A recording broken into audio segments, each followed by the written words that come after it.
Good morning everyone. I am Asifa Hoda and let's learn about the keyboard.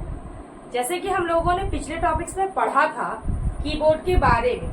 Keyboard के बारे में हम लोगों ने सबसे पहले तो एक बेसिक नॉलेज पढ़ा था, फिर हम लोगों ने कीबोर्ड का पार्ट 1 भी पढ़ा। पार्ट 1 में जिसमें हम लोगों ने पढ़ा अल्फा न्यूमरिक कीज के बारे में, जिसमें अल्फाबेट और नंबर्स को इंक्लूड करके कैसे यूज किया जाता है वो बताया गया था। फिर नेक्स्ट हम लोगों ने पढ़ा द मॉडिफायर कीज, जो मॉडिफाई किए हुए रहते हैं और उन्हें किस तरह से इस्तेमाल किया जाता है उनके बारे में।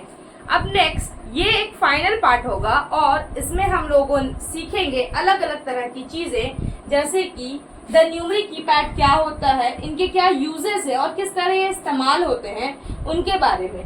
फिर हम लोग सीखेंगे द फंक्शन की और उनके क्या यूजेस हैं और वो किस तरह इस्तेमाल होते हैं हमारे कंप्यूटर्स में, और वो किस तरह कीपैड के थ्रू कंप्यूटर्स में जाते हैं, या फिर द कर्सर मूवमेंट कीज। इन तीनों टॉपिक के बारे में हम इस वीडियो में ये एक्सप्लेन करेंगे और ये हमारा एक फाइनल वीडियो होगा। इतना जितना भी हम लोगों ने पढ़ा और इसको इंक्लूड करके हमारा कीबोर्ड एक फुल एंड फाइनल कंप्लीट हो जाएगा और हम काफी कुछ जान चुके होंगे कीबोर्ड के बारे में। फिर हम लोग नेक्स्ट टॉपिक कोई नेक्स्ट चैप्टर के ऊपर लेके जाएंगे या किसी नेक्स्ट तरीके के चीजों के बारे में जो हमारे कंप्यूटर में होता है उसके बारे में पढ़ेंगे। तो आइए चलते हैं, पढ़ते हैं द न्यूमरिक कीपैड। अब हम जानेंगे कि न्यूमरिक कीपैड क्या होता है। जैसे कि हम लोगों ने पिछले टॉपिक्स में भी पढ़ा था अल्फा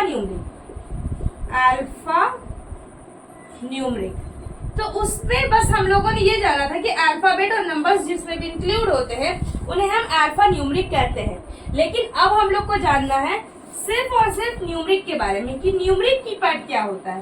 तो न्यूमरिक कीपैड वैसा कीपैड होता है जिसमें 0 to 9 इंक्लूड होता है और इनसे अलग अलग तरह की चीजों को किया जाता है। अब 0 to 9 इंक्लूड तो नंबर्स वाले में भी होता था, तो इसमें और इसमें क्या फर्क है? इसमें और इसमें ये फर्क है मेजर कि इसमें आपको सारी चीजें जैसे कि ऐड, सब्ट्रैक्ट, मल्टीप्लाई, डिवाइड में जैसे आप यूज करते हो नंबर्स को, या फिर हम जब फोन कॉल करने के लिए जो नंबर्स अलग अलग तरह के अलग अलग कंट्रीज में इस्तेमाल होते हैं उनके बारे में जानेंगे, वो कैसे बनते हैं और कैसे सिर्फ 0 to 9 यानी कि 1, 2, 3, 4, 5, 6, 7, 8 एंड 9 प्लस 0 को मिला के टोटल 10 नंबर्स को मिला के कैसे हम अलग अलग तरह से नंबर्स बनाते हैं, इनफिनाइट टाइप्स ऑफ नंबर्स को जनरेट करते हैं, तो वो कैसे होता है ये भी जानेंगे।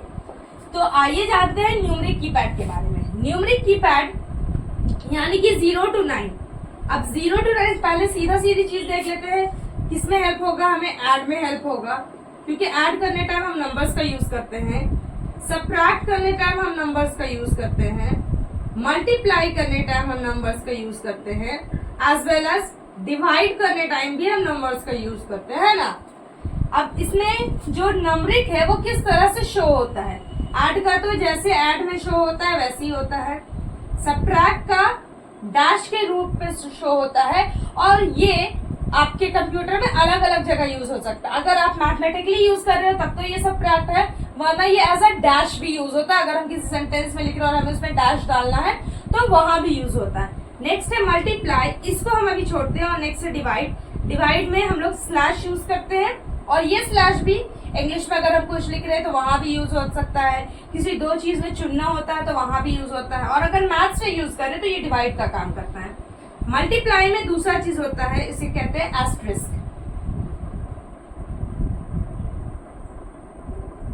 एस्टरिस्क से कहते हैं, और ये मल्टीप्लाई के लिए यूज होता है। अब आप बोलोगे जब हम ऐड, सब्ट्रैक्ट और डिवाइड के लिए सेम सिंबल इस्तेमाल करते हैं तो मल्टीप्लाई के लिए क्यों नहीं? क्योंकि मल्टीप्लाई का जो हमारा सिंबल है, कॉमन सिंबल जो होता है मल्टीप्लाई का, वो क्या है? एक्स है, और एक्स हमारे अल्फाबेट में ऑलरेडी मौजूद होता है, इसीलिए हम एक्स का इस्तेमाल ना करके ये एस्टरिस्क का इस्तेमाल करते हैं हमारे कंप्यूटर में मल्टीप्लाई को इजी तरीके से समझने के लिए। ठीक है, तो ये हुआ हमारा द न्यूमरिक कीपैड में ऐड, सब्ट्रैक्ट, मल्टीप्लाई, डिवाइड करते हैं तो कैसे करते हैं। अब नेक्स्ट हम देखेंगे कि नंबर्स कैसे जनरेट होता है। जैसे कि अगर आप 1 लिखते हो तो इसको आप एक तरह से लिखते हो 1। अगर आप 1 और 2 लिखते हो तो इसको हम कितने तरीके से लिख सकते हैं? 2 तरीके से। एक तो हम लिखा 1 2, एक हम लिखा 2 1। इसी तरीके से जब हम 1 2 और 3 लिखते हैं तो इसे भी हम अलग अलग तरीके से लिख सकते हैं। एक तो बेसिक हो गया आपका 1 2 3 जो नंबर्स है उसी को लिख दिया। दूसरा क्या हो गया 2 3 1। तीसरा क्या हो गया 3 1 2, है ना। ये अलग अलग तरह से। फिर हम चलते हैं 1 2 3 4, तो हम लिख सकते हैं 1 2 3 4 एक नंबर तो हो ही गया। फिर हम लिख सकते हैं 2 3 4 1। फिर हम लिख सकते हैं 3 4 2 1।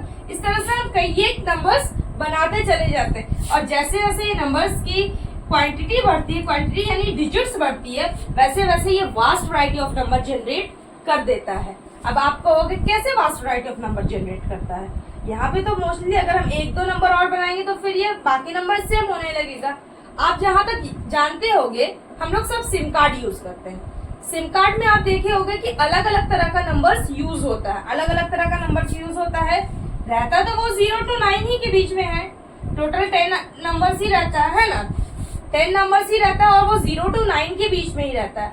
लेकिन नंबर्स को रिपीटेड टर्म में यूज करके और नंबर्स को अलग अलग तरह से यूज करके हम एक वास्ट वैरायटी ऑफ नंबर को जनरेट करते हैं, जिससे हम नंबर्स को काफी अच्छी तरीके से यूज कर पाते हैं और एक नंबर दूसरे नंबर से बिल्कुल ही अलग हो जाता है। जैसे अगर हम ये 1 2 है तो हम इसको अगर डबल बार यूज करें तो ये 1 1 2 भी बन जाएगा, 2 1 2 भी बन जाएगा, 1 2 1 भी बन जाएगा, है ना। अगर हम सिर्फ 1 2 को ही यूज करें तो कितना अलग अलग तरह का नंबर बन गया है ना।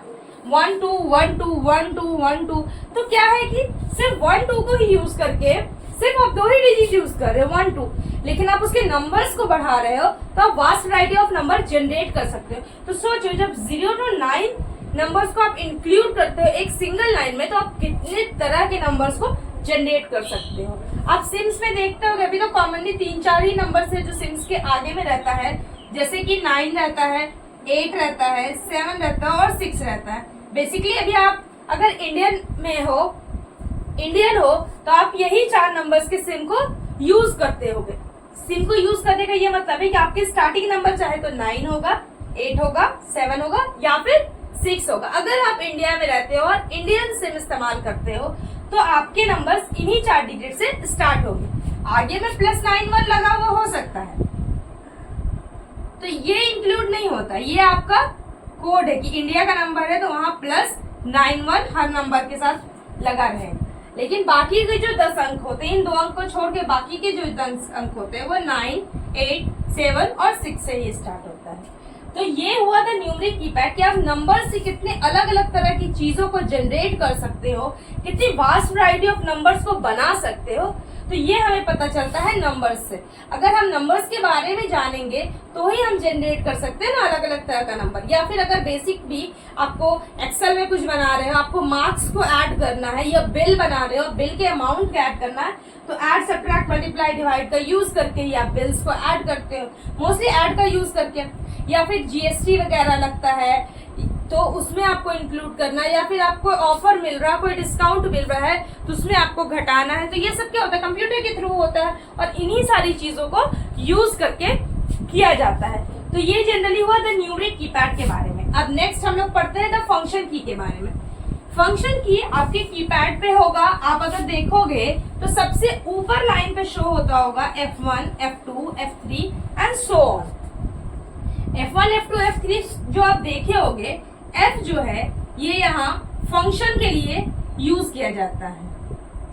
F जो है वो किसके लिए यूज किया जाता है? फंक्शन के लिए। और बाकी सारे नंबर उनके साथ इस्तेमाल होते हैं, जैसे कि F1 F2 F3 F4 and so on, F9 F10 F11 F12 और यहाँ तक चलते हैं। तो फंक्शन के लिए इस्तेमाल होता है। अब फंक्शन के लिए इस्तेमाल क्यों होते हैं, क्यों हमें फंक्शन के लिए इस्तेमाल करना पड़ता है? बेसिकली अगर आप देखो तो ये एक शॉर्टकट मेथड होता है कीपैड से के थ्रू डायरेक्टली आप किसी चीजों को उस ऐप के अंदर ओपन कर सको। ये जो भी विंडोज उस टाइम चल रहा है उसके अंदर उसको आप ओपन कर सको। F1 F2 F3 F4 हर F वाला यानी हर फंक्शन नंबर्स का अलग अलग काम होता है और अलग अलग साइट्स पे या फिर अलग अलग आप एप्स अगर जाओगे तो इनके काम में चेंजेस आ सकता है। लेकिन कुछ ऐसे हैं जो कॉमन है, हर में मोस्टली वही काम के लिए यूज होते हैं। एक आध इधर उधर ऐप पे हो सकता है, लेकिन मोस्टली उसी सब चीजों में यूज होता है। जैसे कि अगर आप F1 का यूज कर रहे हो तो ये मोस्टली आपको हेल्प बॉक्स जो खुलता है उसके लिए यूज होगा। हेल्प बॉक्स यानी कंप्यूटर के हर ऐप पे एक हेल्प बॉक्स होता है जो आपको मदद करने में काम आता है। इस तरह मदद करता है कि उस ऐप में किस तरह से वर्क करना है, आपको उन चीजों के बारे में उसमें डिटेल्स दी गई रहती, ताकि अगर आप ऐप को यूज करो और आपको वो ऐप समझ में नहीं आ रही हो तो आप उससे ले सकते हो। अगर आप गेम्स खेलते होगे फोन में तो उसमें भी एक हेल्प नाम का रहता है, बॉक्स बना रहता है। आप अगर इसमें जाते हो तो वो आपको अगर कुछ भी उसमें समझ में नहीं आ रहा तो चाहे तो उसमें बहुत सारा क्वेश्चंस और आंसर्स लिखे रहते हैं, या फिर आपके ऑप्शन रहता है कि आप हेल्प से पूछ सकते हो कि आपको क्या पूछना है, या कोई सवाल आपका है जो उसके अंदर नहीं आ रहा तो आप उससे पूछ सकते हो, या उसमें ऑटोमेटिक दिया रहता है कि ऐसे ऐसे ये गेम्स है, ये इस तरह से प्ले होगा, है ना। तो F1 का काम जो है ज्यादातर में हेल्प के लिए यूज होता है। वहीं F2 जो है वो हम रीनेम के लिए यूज करते हैं, या फिर आप कह सकते हो कि सेव के लिए यूज करते हैं। अगर आप कुछ भी बना रहे हो, चाहे से पेंट कर रहे हो, कंप्यूटर पे पेंटिंग्स बना रहे हो, या फिर कोई ऐप खेले हुए, कोई विंडोज का ऐप खोले हुए, एक्सेल खोले हुए हो, या सी खोले हुए, या जावा खोले हुए, कुछ भी खोले हुए, अगर आप F2 को क्लिक करते हो तो आपके पास एक बॉक्स खुलेगा। उसमें आपके जो भी आप नाम उसका सेव है F2 का, जो भी आप खोले हुए हो उसको जो भी नाम सेव है वो शो करेगा। अगर आप उसको चेंज करना चाहते हो तो चेंज सेव करके ऑप्शन आएगा, या फिर आप उसको मिटा के रीनेम करना चाहते हो तो वैसे ऑप्शन आते हैं। वहीं अगर हम F4 का बात करें, ऐसे हम सारे फंक्शंस की बात नहीं करेंगे, जो कॉमनली उसका बात करते हैं। F4 जो है वो मोस्टली विंडोज को बंद करने में काम आता है। जैसे अगर आप Alt F4 दाबो तो कोई भी रनिंग ऐप में अगर आप हो तो वो आपको होम स्क्रीन पे लेके आ जाएगा। जो भी हमारा होम स्क्रीन है उसके ऊपर आपको लेके आ जाएगा। अगर आप F4 पे क्लिक करते हो, डायरेक्टली F4 नहीं, Alt प्लस F4 पे अगर आप क्लिक करते हो तो वो आपको डायरेक्टली होम पेज पे लेके आ जाएगा। या फिर आपका कोई भी ऐप ओपन है तो उसको वो क्लोज करने के काम आता है। हम माउस के थ्रू नहीं, डायरेक्ट कीपैड के थ्रू करना, तो ये जितने भी फंक्शंस है ये आप माउस के थ्रू भी कर सकते हैं। लेकिन हम चाहते हैं कि जैसे अगर हम कीपैड पे काम कर ही रहे हैं, कीबोर्ड से काम कर रहे हैं, तो ये डायरेक्ट हो जाएगा ना। आप माउस को पकड़ोगे, उसको क्लिक करोगे तो उसमें ये ज्यादा टाइम लगेगा। एज वेल एज अगर आपको कीपैड पे पता है कि ये किस तरह से वर्क करते हैं तो आपको काफी आसानी होगा उन चीजों को समझने के लिए, और काफी आसानी होगा। आप डायरेक्ट एक क्लिक किया, आपका काम हो गया, आपको माउस के पास जाना नहीं पड़ा। अगर आपका माउस यहाँ रखा हुआ तो आपको उसके पास जाना नहीं पड़ा। आप कीपैड पे यहाँ पे काम कर रहे हो, आप डायरेक्ट F2 दाबे, आपका ऑप्शन आ गया सेव करने का, है ना। तो वो एक काफी अच्छा ऑप्शन हो जाता है। उसी तरीके से अगर आप F5 देखो तो F5 किस चीज के काम आता है? F5 काम आता है आपका रिफ्रेश करने के लिए या रीलोड करने के लिए। किस चीज के काम आता है? अगर आप किसी चीज को रीलोड कर रहे हो या रिफ्रेश कर रहे हो तो आप F5 दाबते हैं। हम होम स्क्रीन पे भी रहते हैं तो हम रिफ्रेश करना है तो F5 को दाबते हैं तो वो आपका ऑटोमेटिक रिफ्रेश हो जाता है। या अगर किसी साइट पे गए हो, F5 दाब रहे हो तो वो रीलोड करके आपको खुल नहीं रहा तो रीलोड करके दिखाता है। इसी तरीके से सारे F वाले फंक्शंस यानी कि F कीज जो है उनका अलग अलग विंडोज पे अलग अलग तरह का काम होता है। तो इस तरह हम लोगों ने न्यूमेरिक कीपैड और फंक्शन कीज को समझ लिया। उम्मीद है कि आपको ये दोनों काफी अच्छे तरीके से समझ में आया होगा, क्योंकि ये हमारा फाइनल पार्ट होने वाला है। तो इसलिए अब हम कीपैड के बारे में और आगे डिटेल्स नहीं जानेंगे। ये इतना एक काफी अमाउंट ऑफ डिटेल्स हो जाएगा जो जान सकते हैं, और हम समझना काफी आसान भी हो जाएगा। इतना जानने के बाद हमको नहीं लगता है कि आपको आगे और कीपैड के बारे में जानना पड़ेगा। बात रही शॉर्टकट कीज के बारे में, हाँ, तो वो हम जान सकते हैं कि शॉर्टकट कीज कौन कौन सा है और किस किस तरह से शॉर्टकट कीज काम आता है। यानी कि शॉर्टकट कीज जैसे कि कॉपी करने के लिए, पेस्ट करने के लिए, या फिर ये जो F फंक्शंस वाले हैं उनका शॉर्टकट कीज क्या क्या है, किस तरह से होता है, तो वो एक अलग टॉपिक है। बट उनके अलावा आपका सारा टॉपिक यहाँ पे इन दोनों पे क्लियर हो जाता है। लास्ट जो हमारा था कर्सर मूवमेंट की, कर्सर मूवमेंट की आपको समझ में ही आ रहा होगा। कर्सर नाम से, कर्सर क्या होता है? हमारे माउस जो होती है, अगर हम माउस को अपने पकड़ते हैं तो माउस को पकड़ने के बाद आप देखो होगी जब आप माउस को मूव करते हो तो एक एरो होता है जो मूव करता है। एक इस तरह से एरो बना हुआ होता है जो मूव करता है आपके कंप्यूटर पे, डेस्कटॉप पे, लैपटॉप पे, किसी चीज पे भी बोलो मूव करता है ना। तो ये हमारा कर्सर होता है, इसे हम कर्सर कहते हैं। ये कर्सर दो तरह से इस्तेमाल होता है, चाहे तो आप डायरेक्टली इसे माउस से यूज कर सकते हो या फिर इसे भी हम कीपैड के द्वारा, कीपैड के थ्रू यूज कर सकते हैं। आप कीपैड के थ्रू कैसे यूज करते हैं, आप देखे होंगे कि इस टाइप का एरो आपके कीपैड में भी होता है ना, जो 4 डायरेक्शन को इंडिकेट करता है, कुछ इस तरह होता है। अगर ध्यान नहीं है तो ध्यान देना, अगर जहाँ पे आपका 0 to 9 वाला नंबर है उसी के बगल में जहाँ पे डिलीट वगैरह का ऑप्शन होता है, वहीं पे ये वाला भी एक ऑप्शन है जो कर्सर मूवमेंट की तरह यूज किया जाता है। अगर आपको कर्सर को अप करना है, डाउन करना है, लेफ्ट करना है, राइट करना है, तो उसमें ये हेल्प करता है। हम कीपैड से, माउस से तो कर सकते हैं, लेकिन माउस से क्या है कि अगर आपको इस तरफ जाना तो ऐसे एक एरो बना रहता है ना, यहाँ पे एक स्लाइडिंग स्क्रीन रहता है कि आप उसको स्लाइड कर सकते हो। जितना छोटा ये रहेगा यानी उतना बड़ा आपका स्क्रीन है, जितना छोटा ये रहेगा यानी उतना लंबा और उतना छोटा आपका स्क्रीन है ना। अगर ये बड़ा है तो यानी इसमें कम स्पेस है, और अगर ये छोटा है तो यानी इसमें ज्यादा स्पेस है। तो इसको मूव करने के लिए तो हम क्या करते हैं, चाहे तो माउस से पकड़ के इसको ड्रैग करते हैं लेफ्ट टू राइट, या फिर इसको अप एंड डाउन ड्रैग करते हैं, या फिर यहाँ पे एक बटन रहता है दोनों साइड में, एक्चुअली चारों साइड में, जो इसको अप डाउन, यहाँ से डाउन, यहाँ से अप, यहाँ से लेफ्ट, यहाँ से राइट, इस तरह से काम होता है ना। तो आप क्या कर सकते हो, लेफ्ट राइट अप डाउन अगर आपको करना है तो आप माउस का इस्तेमाल कर सकते हो। अगर आपको माउस का यूज नहीं करना है तो आप क्या कर सकते हो, कर्सर से भी मूव कर सकते हो। कर्सर से मूव करने का मतलब है कि एरो जो बटन है उससे मूव कर सकते हो। सेम वही काम करेगा। अगर इसको आप दाबे रहते हो, कंटिन्यू क्लिक पे रहते हो, तो ये आपको डायरेक्ट नीचे लेके चले जाएगा। कंटिन्यू क्लिक पे आपको ऊपर, कंटिन्यू क्लिक पे आपको लेफ्ट, कंटिन्यू क्लिक पे आपको राइट, ये अलग अलग डायरेक्शन में आपको लेके जाएगा। तो ये होता है हमारा द कर्सर मूवमेंट कीज। और इन तीनों टॉपिक्स को अगर हम देखें तो ये काफी अच्छे से हमने डिटेल में जान लिया है, और हमें नहीं लगता है कि आगे हमें इसे और डिटेल में जानने की जरूरत है। जहां तक आप देखोगे कि शॉर्ट्स की बात है कि एक शॉर्ट होना चाहिए जिससे हम सारे शॉर्टकट कीज को जान सके। तो हम बेसिकली क्या करेंगे कि एक शॉर्ट जो होता है शॉर्ट जनरेट कर देंगे, उसमें शॉर्टकट कीज जितने भी है वो सारे डाल देंगे। क्लिक फोटोज से या फिर एक छोटा सा वीडियो 10 से 12 सेकंड या मोस्टली 1 मिनट का डाल के जनरेट करके आपके मेरे चैनल पे डाला हुआ रहेगा, तो आप उसे देख सकते हो। तो ये हुआ हमारा द कीपैड यानी the keyboard complete and the final part complete हुआ।